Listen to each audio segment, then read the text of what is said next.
common sense recap of the day's biggest stories. It's John Catsimatidis and Rita Cosby. Katz and Cosby on 77 WABC. Today, the Fed lowered rates by 0.5 point. Does that save the real estate industry? Does that save the regional banks? With us today, one of our economists, a good friend, is Adam Johnson. Adam Johnson, what do you think? John, good to be with you on a day that, frankly, we got exactly what we wanted. And yes, it does save the real estate industry. It does lower borrowing costs for consumers around the world trying to get cheaper mortgages. Yes, it does do wonders for helping companies get access to cheaper capital and therefore become more profitable and therefore generate higher earnings, which means their stocks go up and our 401ks go up. So, yes, today was a very good day, John.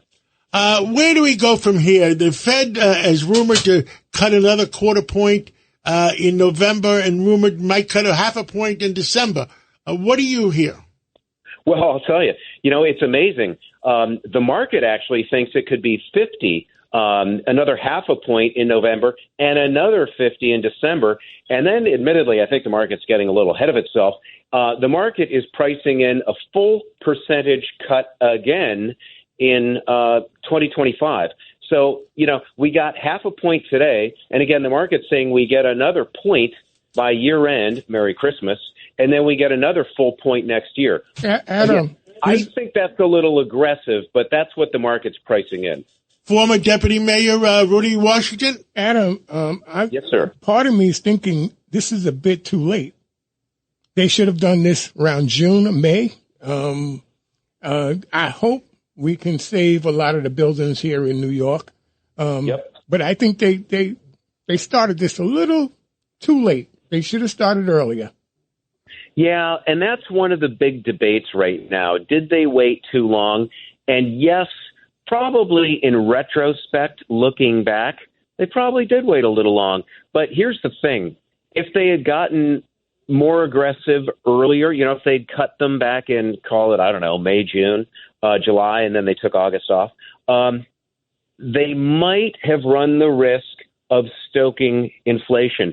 And you know what? I would rather that they take an extra month or two, or maybe, 3 in this case, so that we could feel more comfortable with the fact that inflation, I think, at least for now, is beaten. I think that was a risk worth taking. So I was asking John off air, why didn't we get a bigger bounce? But John said basically this was baked into the cake, and the market is only responding to what they had already anticipated too. But I was hoping for a nice bounce. Yeah, I was too. So as soon as they made the announcement, 50 basis point cut, and this is so typical. You learn this on a trading desk as a young kid. The first move is almost always wrong. The Dow was instantly up 350 points, and I took a look at my P&L, and there was a lot of green on the screen. Yeah, me too. Profit and loss, and I thought, boy, I'm a hero. Right? I had my finger on the button, waiting for the SPY to jump. Yeah, I know. But what happened during the conference, the press conference that Mr. Powell holds with all the reporters after the announcement. It's about 30 minutes later. Basically, he sort of dialed back the enthusiasm by saying, look, we remain sensitive to the data, and though we think inflation is beaten and nearly back to our 2% target, we're going to stay vigilant, and if it turns back up, we'll have to tighten rates again. But for now, we feel good. And so all of a sudden, everyone sort of went, wait, what? Right. Adam, I want to ask too, for like the average consumer out there too. Yeah. They're going to see, obviously it'll help, I would assume, with like credit card, interest, because they're skyrocketing right now. But not so much with mortgage, right? Like where's the average person going to feel it? Well, okay. So there are a couple things here, Rita. First of all, for anyone who's carrying a credit card balance, please, please, please do everything in your power to pay that thing down.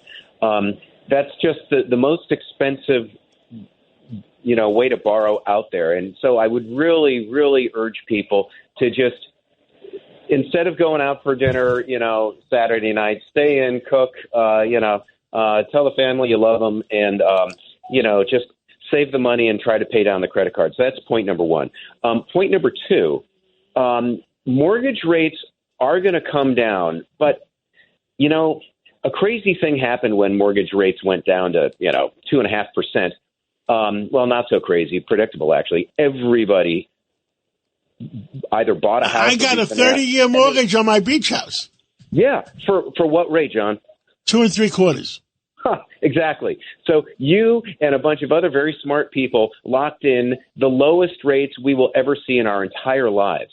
And while that's great for all those people like you who did, unfortunately, no one is selling. I mean, you're never going to sell that house because you'd give up the cheapest money ever. And the problem is, as a result of that, nobody's selling. There are just no homes on the market right now because no one wants to give up that cheap mortgage. And as a result, home prices are still staying very high.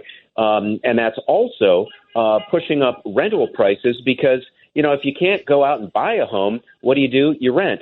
And so rents are high, too. So, will this rate cut necessarily percolate right away? No, probably not, because changes in the housing market take a long time to take effect. Well, thank you so much for coming on, and let's pray for America, and we'll catch up with you again real soon. Oh, sounds great, John. Thanks. Thank you.